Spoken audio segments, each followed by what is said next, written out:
A couple quick notes about AirMeet for those of you that have not attended one of our events before. On the right-hand side there, you'll be able to see the chat feature. So go ahead and type something in the chat. Maybe it's Go Bears, National Champions, whatever it is, whatever you want. Go ahead and type something in the chat there. And you'll see that you can, right below the chat feature is the questions button. And we'll use that to kind of go through and look at questions for the Q&A portion of the event. So we will do our best to respond to people in the chat. Please go ahead, use the chat as much as you want. And when you've got a question that you want the panelists to answer, put it in the questions box there. So I'm going to go ahead and type test question. And you'll be able to see that. You can upvote it. You can upvote questions that you think are great questions that you want to see answered. So make sure to be doing that throughout the event as well. And then finally, last thing here, on the bottom of your screen, you should see a emoji button, a reaction button. So if you want to, if you agree with something that one of the panelists is saying, go ahead and click one of those reaction buttons. So it's kind of a nice way to interact with the panelists during the event. I see some of you already clicking those buttons. Go ahead, give them a test, and then we'll get started here. Fantastic. All right. So without further ado, we've got a great panel here. Trey Yates, founder of Greenbrier Dairy. Marissa Hike, the co-founder and art director of Bombfest. Audrey Scheisser, who is the co-founder of and owner of both Local Happenings and Appalachian Marketing and Media. And Dalton Fox, who was the founder of Beyond Critical and Lightmass Games. So without further ado, I'm going to ask each of them to kind of say a couple words about themselves, about their business. Tell us a little bit about what it is you do. And Trey, since you're first on my screen here, if you'll kick us off. Yeah, I'm Trey Yates. I'm actually from Raynell, West Virginia, and I own Greenbrier Dairy, which is a creamery that we take our raw milk off the farm and we create butter, and we're actually going to go into production of jarring our own milk and taking it to market soon. I also own Crate 304, which is a parent company for Up the Creek Mustard, Almost Heaven Specialties, which is a gift box company, and Mix and Magic, which we do soup mixes and other types of mixes like that. So that's all I do. Awesome. And Trey was also the West Virginia Young Entrepreneur of the Year in 2020. So he's going to talk more about that as we get into it. Marissa, if you would go next for us. Yeah, so hi, I'm Marissa Hike. I grew up in Greenfield, Ohio. I went to Shawnee in 2017, where I got my Bachelor of Fine Arts in the Gaming and Simulation department. After graduating, I partnered up as art director with my partner Zach, and we released Bombfest in 2019. Currently, I'm a 3D artist full-time for MindForge, where we make construction simulations to educate construction workers. But I'm also the owner of my own company, Very Lucky Games, and I'm working on my new next project. Fantastic. Awesome. Thank you, Marissa. I can't wait to, maybe you'll give us a hint of what that next project is, maybe not. Yeah, of course. And Audrey, would you give the intro next? Yes. Hi, my name is Audrey Scheisser, and I am a senior at Shawnee this year. About a year ago, around this time, actually, we launched, my husband and I launched Local Happenings, which is a LLC here in Portsmouth. We service Scioto County. And then about almost 6 months ago now, I launched Appalachian Marketing and Media, which is a all-encompassing marketing website building company. Awesome. Thank you. And finally, last but not least here, Dalton, let us know what you've been up to. Sure. So hi guys, I'm Dalton Fox. I grew up in Lancaster, Ohio. I graduated, it's actually been 2 years now. I graduated 2 years ago from the game programming bachelor's at Shawnee. And so I'm the founder of my own company, Lightmass Games LLC, and I'm also the technical lead for an immersive development team at the Boeing Company. So I've been working mostly as a full-time lead and trying to balance my latest project in my free time. So that's been a lot of fun. Awesome, thank you. So the first question, the first discussion topic we have here for this event is how you ended up choosing the business you founded. With all the potential ideas floating around, how did you end up landing on the thing that actually stuck? And I think I'll kick it back over to Trey here to answer first. Then we'll try and get a discussion going. Okay, so creamery, nobody does that in West Virginia. We're actually the only one. So it all started with a 4-H project. I showed cows at the state fair every year. My dad was in the dairy business, and he just sold commodity milk. But he got out of that in his 20s. And then when I was 15, we started getting cows back. So I always wanted to be a dairy farmer and figured out I can't sell the raw milk for any money or else I'd be bankrupt within 6 months. So we first started out thinking how we're going to make a value-added product. And the one that stuck was butter because the cash flow of it, you make it that day, you can sell it that evening. So that's where we got our idea, and that's what we are doing now. I had no idea that butter was such a cash crop there. Yeah, it's super easy to make, and like I said, you can sell it. You make it that morning, sell it that evening. So yeah. And Trey, since you're also the only one on the panel that isn't a Shawnee State alum, could you talk a little bit about some background on your student experience and how you ended up to being here today?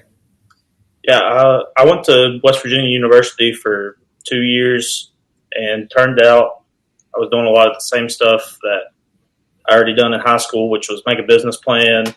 I worked with a group called VC2. They actually paid with grants for all my business plans, logo designs.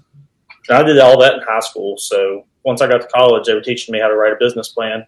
And I showed my advisor. I said, here's the one I have now. And she said, well, why are you here? Go take your business plan and approach it.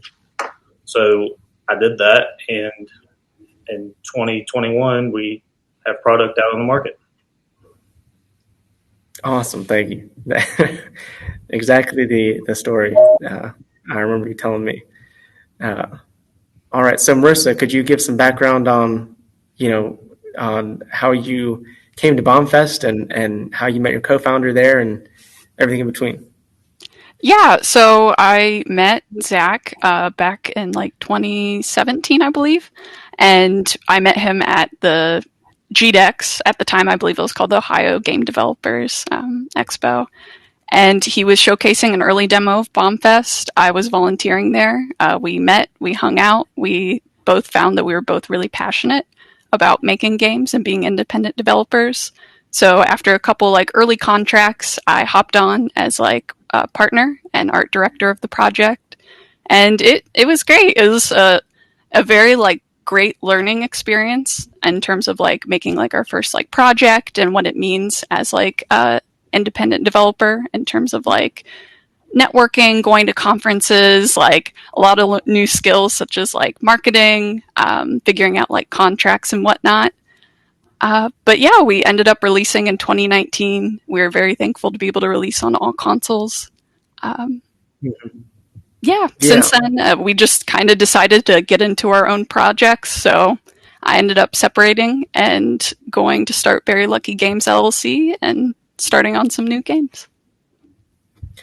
And so what exactly do you have in the pipeline now? What's coming up next for Very Lucky Games? Yes, so I am very huge on more visual novel type games, and I think that there's definitely a huge niche there to be able to integrate some really interesting AI. A couple of games have come out in the past year that have sold fairly well and found a really great target audience. So definitely interested in getting into that area of development and seeing where things go. Yeah. So Dalton, as our other representative gamer here on the software side, could you kind of share your experience launching Beyond Critical and what that looks like? Yeah, so Beyond Critical was actually my senior project, and we didn't really have to release. I'm not sure if Travis is. I think I saw Travis as an attendee. I'm not sure if that's a requirement now for the program to release the game, at least somewhere. But we needed to release it to some extent. I think to have some experience there. But I wanted to kind of try and finish the title and release it to Steam. And so I didn't quite meet that deadline for the end of the school year, but I kind of revived it a little bit once I'd started my full time and released it. And since then, I've moved on to a newer, much bigger project. Beyond Critical was a pretty niche game, so it was a lot of fun to build. It was a good learning project, but there wasn't a huge market for it. It was more of a, you can definitely tell it's like a student showcase kind of thing, opposed to like a big industry project or a marketable kind of product like what Marissa built with Bombfest. So it's been an interesting journey, kind of transitioning. Yeah, absolutely. That makes sense. And then finally, Audrey, tell us a little bit about the journey to starting this business. Yeah, so my husband Ryan, he is another co-founder of Local Happenings. He spent 2 summers ago now interning for Senator Rob Portman in Washington, D.C., and I went out to visit him. And Washington, D.C., I don't know if anybody has ever been there, but it's completely different than Scioto County. There's things happening all the time, things going on that you will never be able to make it to in one night. And there is a system there that kind of tracks all of the events going on. And we had talked about how Scioto County really needed something like this, because while Scioto County has its challenges, there is a lot of good here, and there's a lot going on that people just don't know about. And so we really wanted to bring this concept back to Scioto County. And so we started, we met with David, started planning. David shut down a lot of our ideas in the beginning, which was good because we were trying to go a million different ways too fast. But basically, Local Happenings started because we wanted to bring the county in one central location, meaning businesses, events, just different things like that. And so we started that, and then we quickly realized that while we were trying to bring Scioto County into the new technology age, a lot of people weren't up to speed with that. And so that's why I started Appalachian Marketing and Media, to help local people be able to get onto social media, the internet, things like that. And I really wanted to do it without charging people an insane amount of money. I've talked to several of my clients that have wanted websites, and they were charging them over half of what I was charging, or what I am charging. And so I really wanted to make sure that we were bringing the county in the new age and making sure that everybody could afford to do so. Yeah, so kind of with some background there, everybody's different ventures and businesses and projects and side projects. Kind of the first discussion topic that I wanted to introduce here, and then I'm going to step back and let someone answer, is about what it takes to break into a competitive industry as a startup. Whether that's as an indie game developer, as a marketing consultant, or the butter industry, which frankly I have no idea how competitive that is, but it must be. So what does it take to break into a competitive industry, and how do you focus on doing that for each of your projects? And then I'll let somebody answer here, so please feel free to. Yeah, I'll hop in. So ultimately, I don't think there's any one specific way to jump into the independent games industry, because there's just so many genres, right? There's so many paths you can take, so many people you can meet at different times. I mean, each year you'll see like GDC Vault videos that pop up that say like, this is the way to like market your product or like make your game, but there's just so many different avenues. So my best advice would be to like be authentic to yourself and to your business goals. And odds are you tend to find the right path through that. So for example, with Bombfest, it was like a couch co-op game. It was very fun, happy, chaotic. So we started like bringing like couches whenever we marketed the product and like creating a much more like fun, happy, energetic, chaotic energy.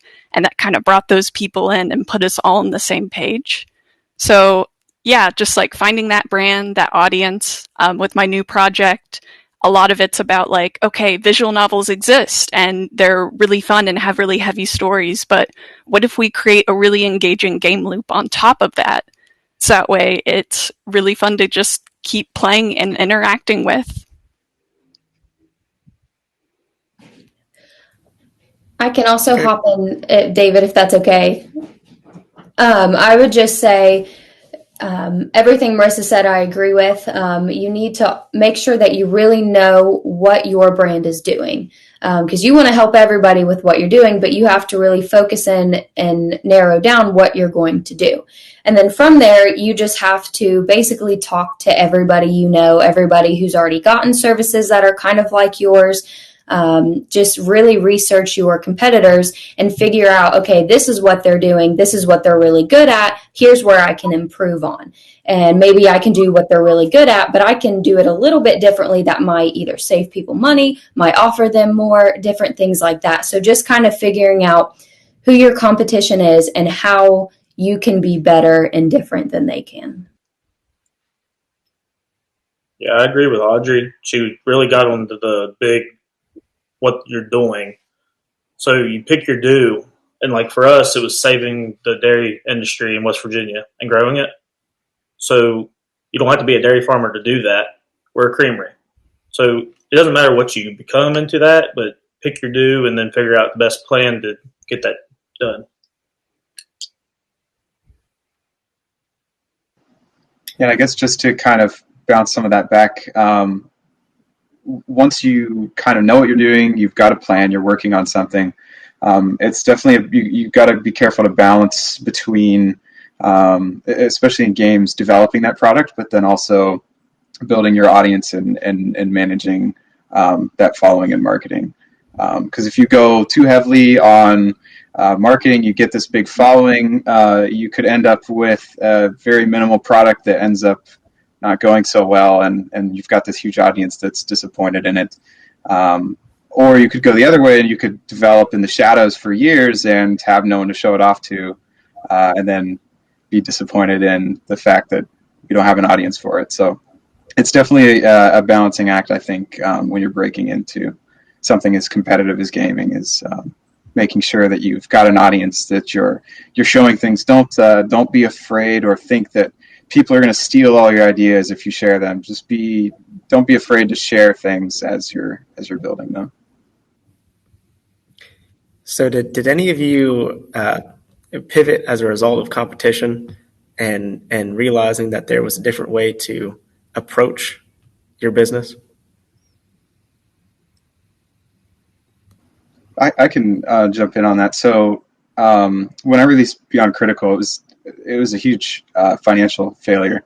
I think I got 10 sales. I didn't have a big audience, so I fall on the bucket of spent too much time in the shadows. And so when I graduated, I went into the aerospace industry, with my niche being in game development for immersive training and that sort of thing. And so I've kind of changed my perspective on the way that I develop and the way that I kind of look at money. Whereas if you're a startup and that is your thing, that's going to be your living, that's what's going to pay the bills, you kind of have to approach it differently. Whereas if you're kind of balancing it more as like a hobby or a hobbyist, kind of the perspective I'm taking now, things definitely change. Mm-hmm. Yeah, that's an excellent point. Other pivots that you guys had to take in this business journey? Yeah, I think for me, I had kind of a similar pivoting experience that Dalton kind of had.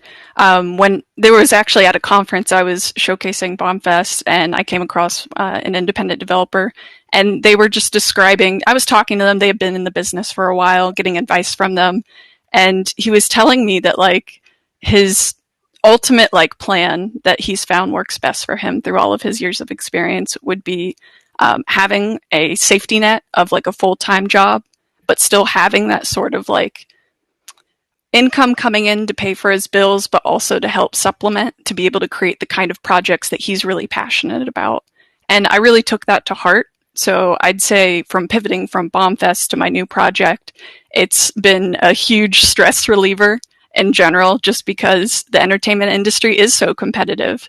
To be able to know that like I can pay my bills, I can like pay to have gas in my car, but I can also start saving up so that way I can be able to like hire out contractors and pay for them and be able to collaborate with them on a project that we all care about.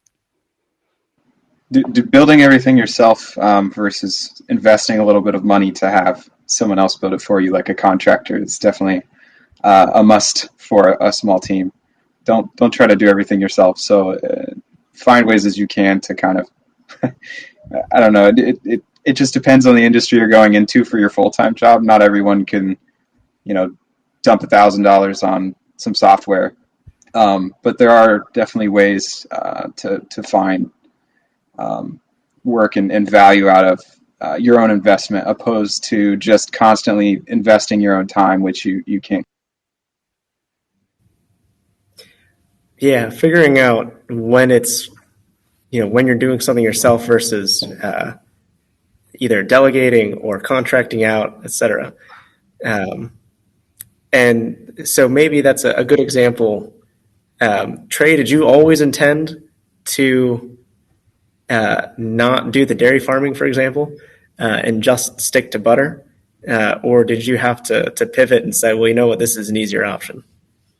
So the initial plan was not to be as big as what we launched at all. Like we were going to milk, I think, 25 cows. And that's all of our competitors did the same thing. They were super small, and that's why they don't exist anymore. So we had to pivot and say we're going to have to get more raw commodity milk in here to make more product, to sell more. And then our first initial idea was actually ice cream. And then we got the bill for the equipment for that. It was $380,000. We said, no way, we're a startup. So then we went, well, we can do cheese. There's a super big margin on cheese. Takes a year for that to age and be ready for market. So we couldn't settle on all of our money for a year while it was sitting there culturing and aging. So then that's when we went, well, butter's going to be the fastest solution to this cash flow issue. So now within the month, we're going to start producing cheese because we can take a little bit of our raw commodity here and do that. So yeah, the big pivot was, one, what could we afford to start making a product right now, and scaling up to where we wouldn't be out of business like everybody else was in the state. Mm-hmm. That's a really good point about the cash flow, where you've got to see a return to keep doing it. So, Audrey, what about local happenings? Because I know I followed along some of your guys' pivots. Maybe share a little bit about what that was like. Yeah, so when we first started, like I had said, we were trying to hit about 20 different targets all at once. And David really had to reel us back in and say, maybe try focusing on one or two, perfect those, and then grow. And so a lot of that was in our initial stage before we really took off with anything. We made sure that we had our main goal in mind. But I would give advice to say, just be flexible with what you're doing. Make sure that you're focusing on what you're wanting to do, but just be flexible because you never know what could lead you to where next. We really found our focus and our niche, and just being able to pursue that has been a lot better than trying to focus on a lot of different things at once. And you guys, so a lot of people might be aware of the work that you started doing on social media and be aware of local happenings on social media. But kind of similar to this outsourcing thing, you have outsourced development of the app. while you guys can focus on some of the other side of that business. Could you share a little bit about that? Yeah, so we currently are outsourcing our website and our mobile application. We have a temporary website set up now, so you can find that. But we have outsourced our mobile app and our website. They're about ready to be finished now, so that is great. But definitely having people working on that for us, we have been very fortunate to be able to have them focus on that and then work on other things as well. So yeah, just being able to have those developers being able to work on that is good for us, because being able to focus on those other things has led us to grow our business to the point to where when we launch our app, we already have a big base that is ready for an app. They're eager to help and to share it. And now we don't have to put as much time and effort as growing our app or growing our base for when we launch our app. So does anyone want to kind of respond to the topic here?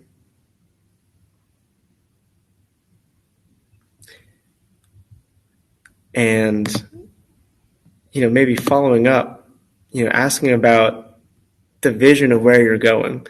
So if you could talk a little bit about, kind of where you've been and now spin a vision here for where you're going. What does that look like? And anyone can answer that question.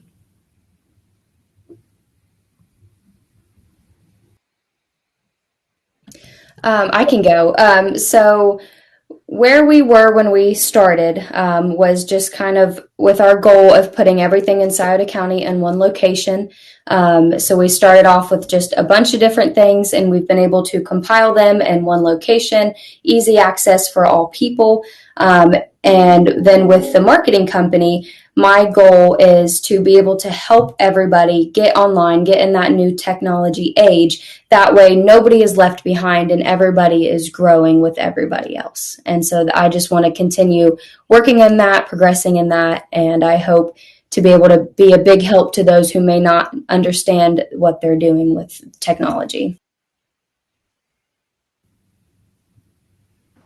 I think for Lightmass Games, I kind of started out with a small student project. Now I'm involved with very large projects in the industry. Of course, they're not my projects. I don't get to sell the products, or I just get the salary. I don't get the big bucks from what it's worth. But for my next title, I'd really like to kind of target crowdsourcing. So maybe that's an Indiegogo or a GoFundMe, or not a GoFundMe, Kickstarter, or something like that, so that I can maintain a much larger scope.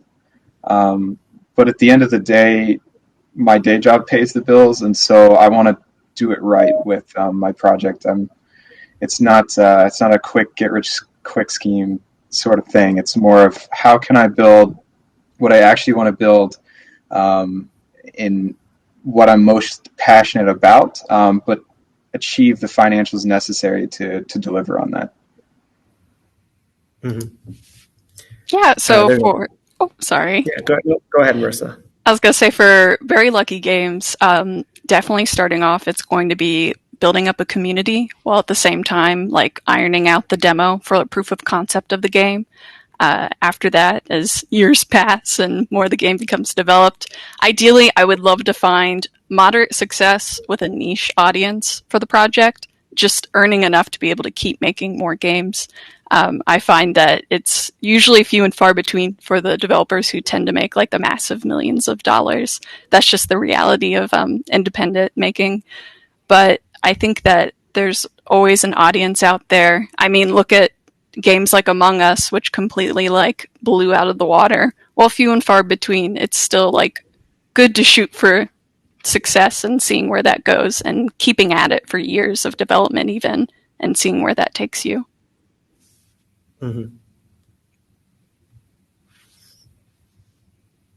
Yeah, for Greenbrier Dairy, our next thing is we're actually getting our funding for that bottling line that I brought up earlier. So we're talking to all kinds of investors right now.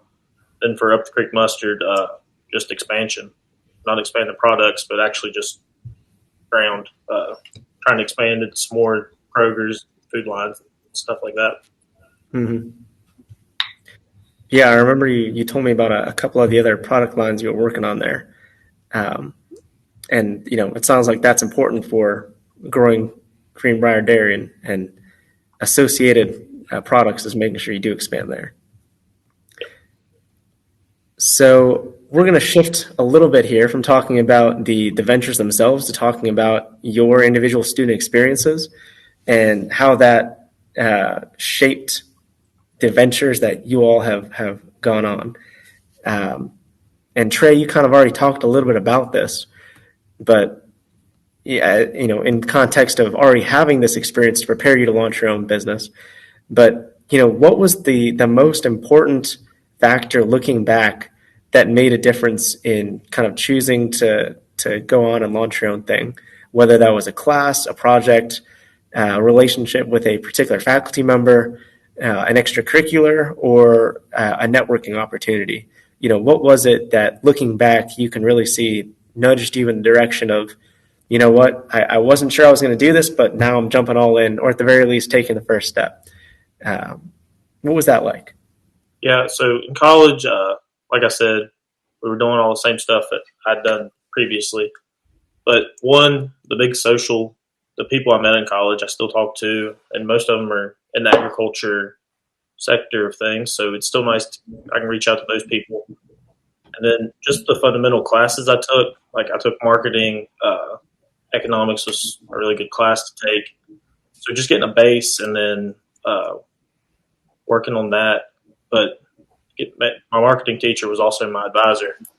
So we could always go over my business plan in class. She took my business plan, went over it in front of everybody, and we built that relationship. So she was actually the one that nudged me to go and pursue the thing instead of getting a degree and then pursuing it. So she had confidence in me. My family had confidence that it would work. So it was really just a big boost of, go out there and grab it. And that's exactly what I did. Yeah, that's exactly it. What about Dalton, Audrey, Marissa? What kind of pushed you in this direction? I can go. So we had a lot of support. I want to say we still do to this day. My mom's on the call. She's one of my biggest supporters in everything that I do, and especially the businesses. But the two main people that really helped us were you, David, in the Kricker Hub, and my marketing advisor, director at Shawnee State, Jason Lovins. We have bounced ideas, meetings after meetings off of both of you guys, David and Jason, and you've given us the feedback that we do want to hear, and then the feedback that we don't really want to hear, but that we really need to hear. And so you guys have just been really great supporters of that, and I just want to say thank you for that. That is what we're here for. It's our job to tell people. Yeah, go ahead, Dalton. So for me,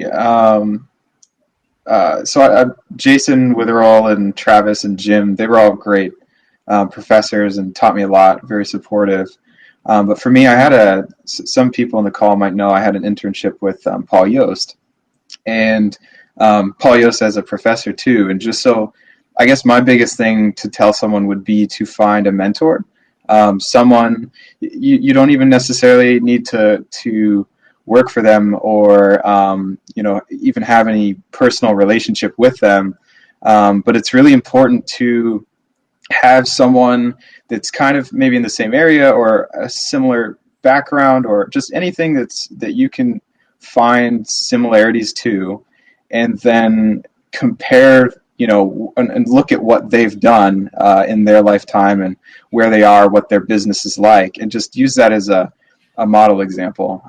Looking up how to start a business on Google might get you some action steps, but it's so different for everyone. So finding someone that's similar to what you want to achieve, maybe it's one of the panelists right now, finding someone similar to that and as a role model, I think is really important.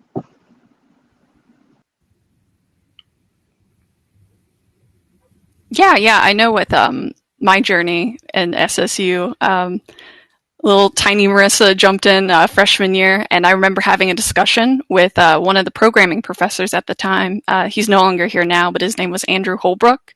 I asked him about like what's it like being like a game developer, like how do you really like like get into the field after college, and he 100% recommended going to a conference called the Game Developers Conference, usually referred to as GDC. It's over in San Francisco in California. um, I'd say that's always been a goal, but it's always been very expensive that he warned us. So some friends and I junior year decided to like get together. We loved making games. We really wanted to work hard. So we gathered together and tried making a game for the Shawnee Game Conference. We ended up winning and getting like money that we used towards to help us fund our trip to GDC, which it completely shattered the glass ceiling between like what it means to be like a student versus a developer. I got to talk with all these independent developers, and it really hits you that like we're all just people, and there's not a huge gap between somebody who like makes games for a living or for a hobby and being a student in general. It's just like more experience. So since that experience, I worked really hard at Shawnee to try to build up those skills, both soft skills and technical skills.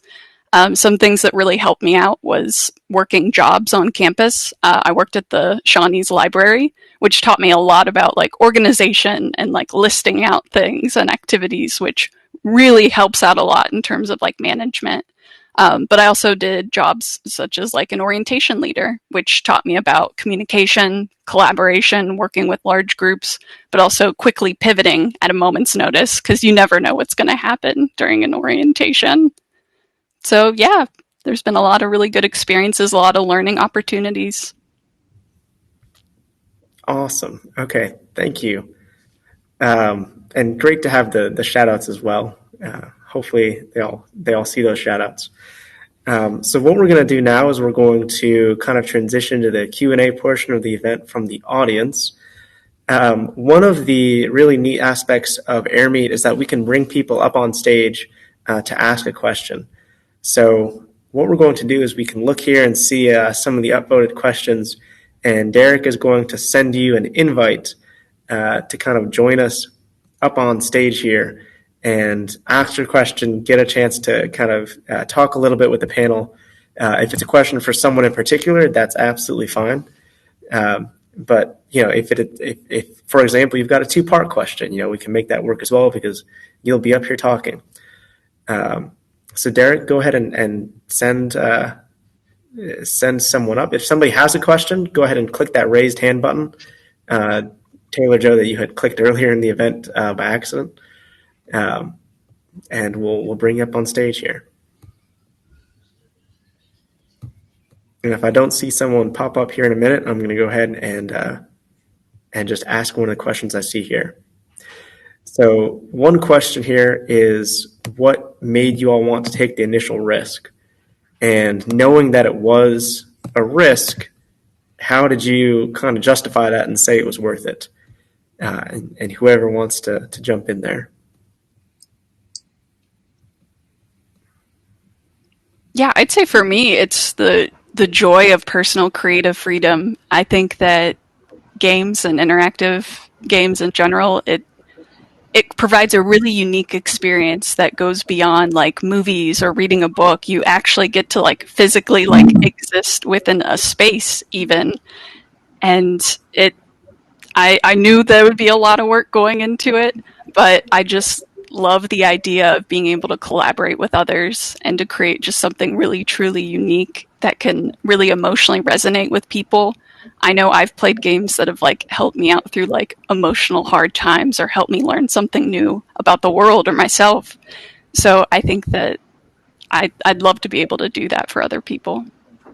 I would second Marissa there and say that if it's something that you really love doing and you enjoy like the process of what it is, like for me the programming or development, it's not really a risk. So I mean, if you're going to invest $380,000 in milking equipment, like Trey was saying, that's a huge risk that you have to way, if you have the money there. But if it's just starting out like a game studio or a small social media company, and the only risk is your time, as long as you love doing it, it's not really a waste of time if there's no financial gains from that business to start with. You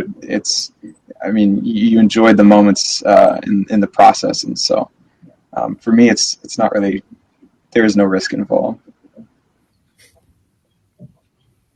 Yeah, for me, taking the risk was really just one, it's the freedom of, I want to have a meeting today or I want to do a speaking engagement, I can. So, and then just walking into a grocery store and seeing, hey, that's my product on the shelf, it's a good feeling. It's a weird feeling, and then your friends send you videos of walking through a Kroger and saying, man, we didn't know you were in Kroger. So it's a cool feeling, and being able to say this business pays for a house payment or a truck payment or something like that, or one of your employees goes and buys a house, you can say he works for me. That it's really cool. He gets to do that because we're doing well, or it's just all around a good feeling. Yeah. So let's see, I'm looking here and I see Jerica, I think you kind of joined first. If you have a question you want to ask the panel here. Hello, panelists. This is my intern, Chloe. My question for you is, how do you find time to run a startup when you have other responsibilities like a job, kids, school, anything it may be? And I'm going to mute. I can kind of jump in there. Excuse me. I am a student at Shawnee. I was working a full-time job, doing things on campus, being involved. I have a home life too. I have a stepson, 3 dogs, a husband. So it's definitely trying to find time to balance everything and making sure you're putting in the work for the things that you want to do and the things that are important to you. It can definitely be challenging at times. There's times where you feel like you're not doing enough for one person, or you're not putting enough into your business as you should be. But it's just kind of what's important to you and how much work you want to put into it. And just trying to find the best times to do things and making sure that, like, I know that my stepson is coming over on these days. So I want to get all my work done so I can focus on my family, and just kind of prioritizing and rearranging things to fit your schedule and what you want to accomplish. And for me, especially, I've found that the more busy I am, the better I am with time management. If I have one thing to do and that's it, I'll put it off until the very last second. But if I have 20 things to do, I'm a lot better at keeping myself on track to get things done when they need to be. I would say definitely exactly what Audrey said, and to kind of go into further of doing the thing, putting time into the things that you actually want to. I'll find it really just optimizing your schedule and getting rid of things that, not your schedule, but your free time, and getting rid of things that aren't actually beneficial to you. So I'll find myself scrolling Facebook for 30 minutes in the morning and at night, and maybe in the middle of the day. Cut that out, that's an hour and a half that you can put towards something you want. It's just a matter of actively recognizing the things that you do that are not of value to you, that like maybe you enjoy as something to relax or get your mind off of something, but certainly don't need to be addicted to YouTube and watching 4 hours of YouTube videos or anime if you truly want to build a business. You just kind of have to be real with yourself and say, I don't actually need that, or do I really want to do that?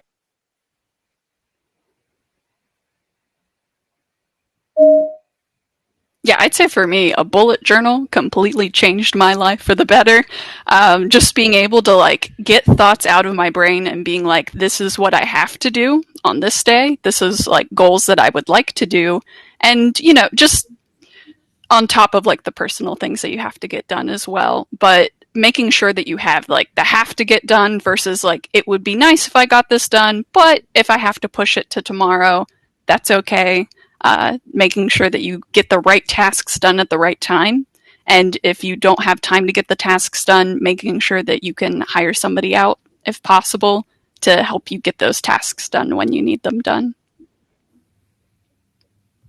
Yeah, I do the same thing. I do a ABC list every day, so that the C's hardly ever get done until 2 or 3 days later, but that's perfectly okay as long as your A's get done. Then you can fish into your B's a little bit, but yeah, just prioritize is the big thing. That's a really good productivity hack there, the ABC list. And Jericho, one thing I wanted to mention, there's research about parents being actually more productive than people without kids. So I remember I had read that recently, so I wanted to throw that in the chat there.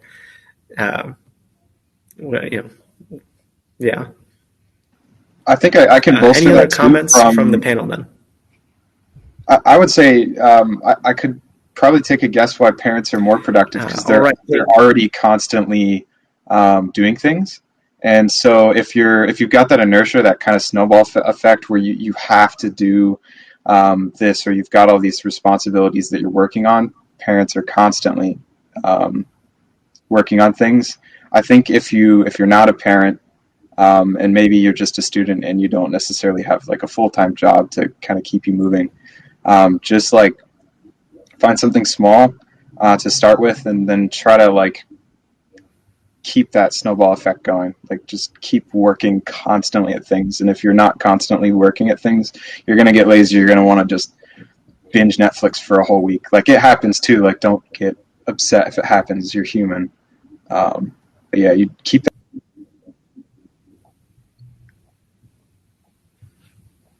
Awesome. Thank you, guys. All right, so let's see here. Taylor Joe, you are on the stage here. If you have a question. Yeah, so I have one question. So for those of us who want to start our own business and either have way too many ideas that we can't pick one, or we have no ideas at all, what would you suggest when it comes to choosing and finding our industry and business?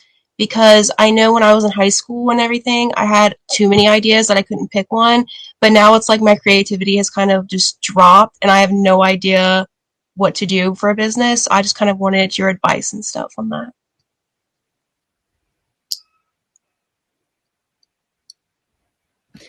I would say just try to find something that you are most passionate about.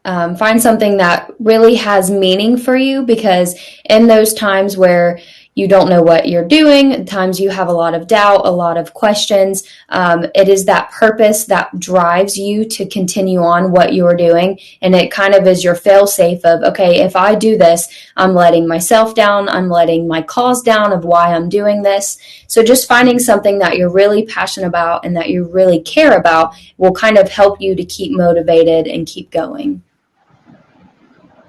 I'd say don't try to force something out either. It takes time. Like good ideas take time.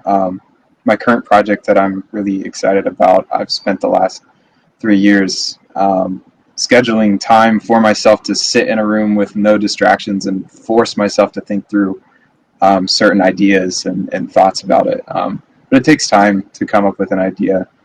Don't try to force your creativity, but you do have to put effort into thinking about the ideas. And then if you have too many ideas, probably none of them are really potentially that good. Because I think, if, like Audrey said, if you really love something, you'll narrow in on it pretty quickly. Yeah, that and find what everybody's good at something. That's just how it is. So figure out what you're really good at and own it. Don't self-doubt and say, well, there's somebody better than me at that. If you're good at something, own it and then run with it. So that's what everybody needs to do. Yeah, and if you find yourself just passionate about too many things, or you find yourself having too many skills in too many things, then maybe at that point you could limit it, even seeing where there's a need for something and how could you like fill that need, and maybe that could help you further narrow it down. Thank you guys so much. Yeah, one of the things, and Derek, I'll just kind of talk here for a minute, but if we could bring someone else up on stage, if someone else has a question to ask. One of the things that I have always found to be helpful, whether it's for work I'm doing or for people that I am talking to about their business. You can never talk to enough people. And let's see, who was it that mentioned here? Dalton, I think you might have mentioned this, or either way, whoever mentioned it. There's a lot of people that are afraid that they're going to give away their big idea if they go and talk to people about it, and somebody's going to steal it. And the fact is that is just not the case for most businesses. And I am going to use butter as an example here. Trey was not the first person to come up with butter, but he did pursue it, and he did go after it. And talking to people about just if you say, hey, I've got this idea, I'm going to go talk to people that know this industry, and they tell you how difficult it is, you save yourself a lot of time figuring that out for yourself. Trey, I'm sure you could confirm that maybe. Yeah, I saw the other day that Michelin's reinventing the wheel. So tires aren't going to have air in them. So stuff's been done before. It's not nobody. Original ideas may be original, but there's a basis behind that original idea you have. So for us, like Marissa said, we were fixing a problem. We're the only creamery in our state. There was a big vacancy there. Mm. We didn't reinvent butter. We're doing the same process as guys in Ohio are. We just throw our label on it and process it here in West Virginia. So, yeah, definitely just delivery is a big thing and filling a void. Mm-hmm. Yeah, for sure. Oh, sorry, Marissa, go ahead. You're good. I was going to say, even in terms of the creative arts field, art is always representative of something. You'll never be the very first person to ever come up with the sort of concept. I always think of Duchamp, who came up with the found object sculptures, where he just he found the bicycle wheel and was just this is art. He was not the first person to make a bicycle wheel. I'm sure he wasn't the first person to think it was a beautiful piece of design, but he was the one who really took that and his creative art process and really ran with it and became historically known for that. And how do you spell that, Marissa? Duchamp. I believe it's Duch. Oh, AP? I can Google that real quick. Duchamp. Okay. Just had to get that in there. Duchamp. Yep. Okay, there you go. I've never heard that story before. Yeah. Dalton, were you gonna say something there? Yeah, I was just gonna say, and I kind of feel like I forgot my train of thought now. Yeah, never mind, I forget. Sorry about that. No, you're fine. So let me see here. I'm going to ask one more question here to close us off. I know that if you're on mobile, you're likely unable to come up here on stage. That's just probably the singular downside of using AirMeet. So I'm going to go ahead and ask us one more question here to close it off. Let's see here. I've got my list here. And I guess anybody could perhaps answer this. It's pretty broad. In your discipline, whatever it might be, whatever you went to school for, or at least started going to school for, the curriculum isn't always designed for entrepreneurs specifically, right? Was there something that you felt was missing from the curriculum that you had to go out and learn on your own in order to, get where you are today? And maybe what was that thing? And we'll kind of do a one each. So one thing each, and we'll just go down the list here. Actually, I'm going to start from the bottom up this time. Dalton, if you want to kick us off here.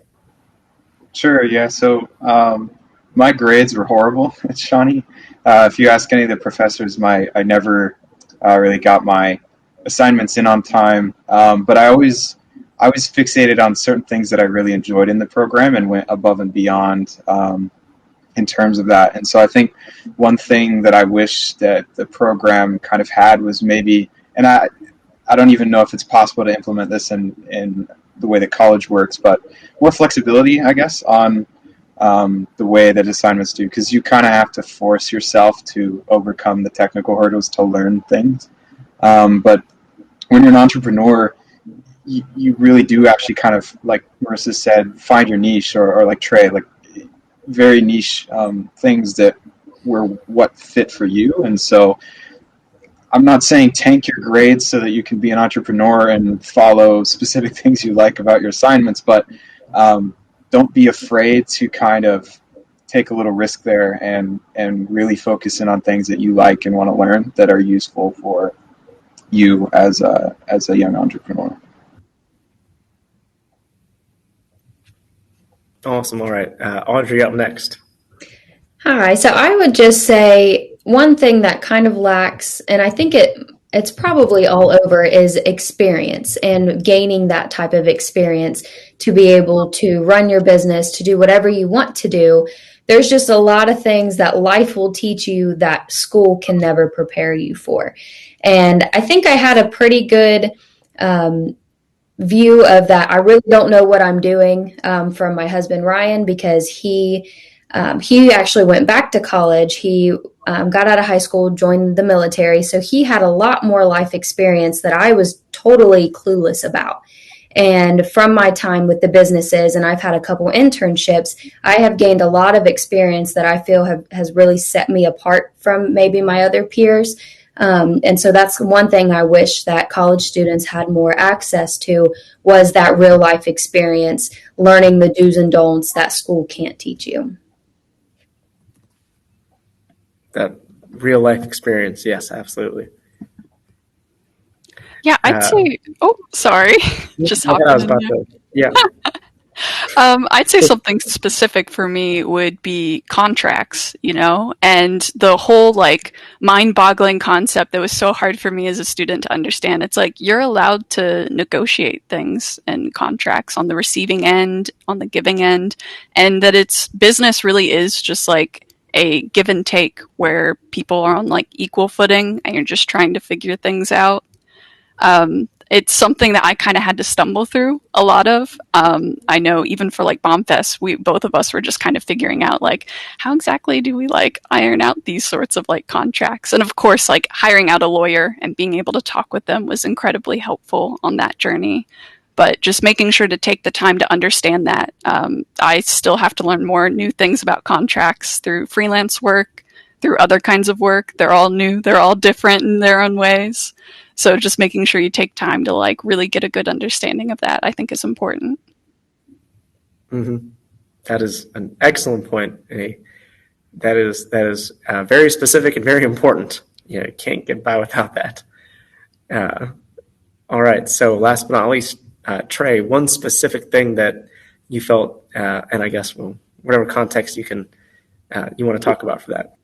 The biggest thing in college that was lacking for me was the reality of actually starting a business. Our professors were all have a spunky attitude and go get it.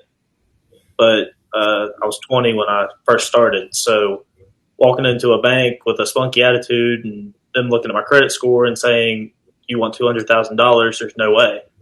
I was distraught. I was like, everybody keeps saying I have a good business plan. Why won't this bank give me this money? So it was just the harsh reality of the professors never told us that no was really, it takes one yes, is all I would say. And like, so whenever I got told no the first time, I was like, this is not what they taught in college. It was, you get a good business plan, you definitely get the money. So the biggest thing is just being straight up with whoever you're teaching, letting them know that you will probably get 100 no's throughout your business career, but it only takes a few yeses and you'll be successful. I like that. That is an excellent note to kind of end the presentation portion of the event. So I'm going to ask if each of the panelists can stick around just a couple minutes here, at least after the event, to sit at a table. And if a student didn't get an opportunity to ask a question, to join a table and take that opportunity. And I will also be at a table if anyone has any questions or comments or ideas for the Shawnee Entrepreneurship Club. So I am going to take a quick second here to plug. Somewhere in this chat here is a form. I think maybe about halfway up. If Derek, if you could maybe post that again. But if you're interested in the club and you haven't completed that form, go ahead and complete that form so that we've got you on the list. So with that, thank you all for joining. This has been an awesome event with a fantastic panel. Each one of our panelists here has a different experience, a wide variety of experience. And I want to thank you all for your time.